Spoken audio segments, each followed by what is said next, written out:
My guest today is Penny Spencer, owner of award-winning corporate travel agency Spencer Travel.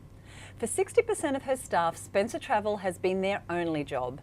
And this team dynamic, Penny tells us, is part of the reason for her success. Penny, welcome. Thank you. Thank you for joining us. Thank you very much. Now, you've been in this industry a long time, 26 years. But you started in a way that I don't think is that common, is that you volunteered your time in order to get the job. Tell us a little bit about that. I did. I was absolutely desperate to get into the travel industry. It's what I knew I wanted to do straight after school. And in those days, it was actually quite difficult to get a foot in the door. So I walked around lots of travel agencies and offered my time for free. It took a while. And finally someone said, yes, okay, you can come in and stamp brochures for us for free, which ended up to be 6 months. Wow. Bit of a long time, but they finally put me on paid and started as a receptionist. That's great. And now you're the owner of an award-winning travel agency that's been around for a long time. We hear that 60% of your staff, you've been their only employer. What is it about your company culture that keeps them so loyal? I think the main thing is really that I take time to really work with them and work towards their goals, their individual and their personal goals. My general manager, in fact, came to me second year into working for me and said, you know what, Penny, one day I want to sit in your seat. And I said, great, happy to lead you in that direction if that's where you want to be. And today she's general manager. So I think taking the time to really believe in them and work with them with their goals. And I understand that these days a lot of your time in the business is spent training staff.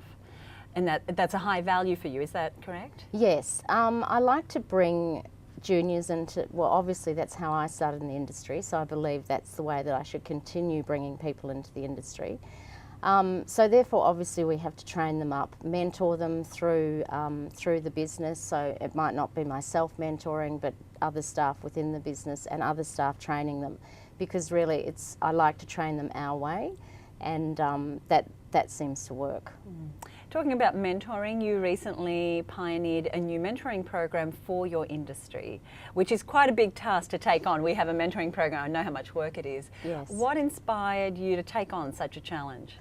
Well, I was actually part of your mentor program many years ago. Yes, you were. And I absolutely loved it, and it certainly got me to the next stage in my career. And from that, actually, I've had other mentors along the way. And I really realised that it has helped, and it's how you do get ahead. And the travel industry doesn't have a mentor program. Lots of other industries do, and I thought this is what we need to retain people within our industry, and also to get them, when they're 2-3 years into our industry, get them to that next level, because a lot of the time we lose them around the 3-year track because they think, oh, I'm never going to get to the next level. Right, okay.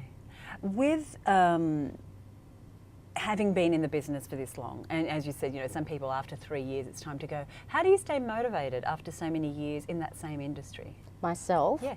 I actually, I'm always looking for new challenges and new opportunities.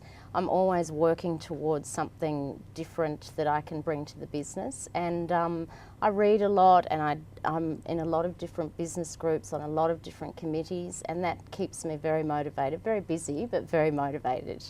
As a woman who's been in business and your own business for a number of years, what advice would you give perhaps those who are just looking to start a business? I think number one is to have the passion, to have the drive, the ambition, and also really to always be looking for something new and a new opportunity within business. But the main thing I think with starting in business is really continuing along the path that you choose, you know, really taking that journey and making it work. You were saying to me earlier before we started that the moment that you wake up and think, I don't want to go to work today, you should rethink what you're doing. Is that something you believe? Yes, definitely, because if you start to lose that passion, everything else goes down the drain really with your career. Penny, thank you so much for joining us. Thank you. Thank you.